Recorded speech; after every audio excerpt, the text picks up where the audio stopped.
નારી વંદન ઉત્સવ અંતર્ગત જામનગરમાં મહિલા કર્મયોગી દિવસની ઉજવણી કરાઈ। શહેર પ્રાંત કચેરી જામનગર તથા બેડી આરોગ્ય કેન્દ્ર ખાતે સેમિનારનું આયોજન કરી કાર્યસ્થળોએ મહિલાઓની સુરક્ષા અંગે માર્ગદર્શન પૂરું પડાયું।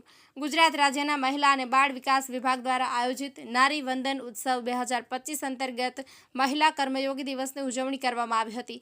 આ નિમિત્તે જામનગર જિલ્લામાં કાર્યસ્થળે મહિલાઓની જાતીય સતામણી અટકાવવા અંગે જાગૃતિ ફેલાવવા 2 અલગ અલગ સ્થળોએ જાતિમૂલક સેમિનારનું આયોજન કરવામાં આવ્યું હતું, જેમાં કામકાજના સ્થળે જાતીય સતામણી અધિનિયમ વિશે મહિલાઓ અને સંબંધિત અધિકારીઓને માહિતગાર કરવામાં આવ્યા હતા।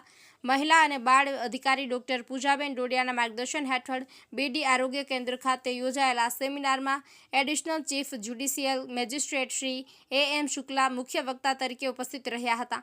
તેમણે કાયદાકીય જોગવાઈઓ અને મહિલાઓના અધિકારો વિશે વિસ્તૃત માહિતી આપી હતી।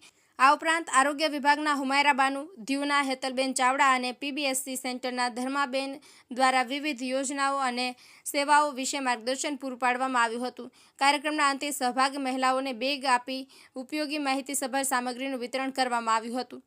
બીજો સેમિનાર શહેર પ્રાંત કચેરી જામનગર ખાતે યોજાયો હતો, જેમાં જિલ્લાની તમામ સરકારી કચેરીઓની આંતરિક ફરિયાદ સમિતિના સભ્યો ઉપસ્થિત રહ્યા હતા।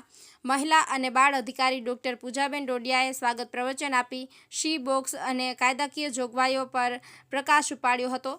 ફિલ્ડ ઓફિસર શ્રી ભાર્ગવભાઈ ગઢવીએ શી બોક્સની કાર્યપ્રણાલી અને તેની અગત્યતા વિશે રજૂઆત સમજૂતી આપી હતી।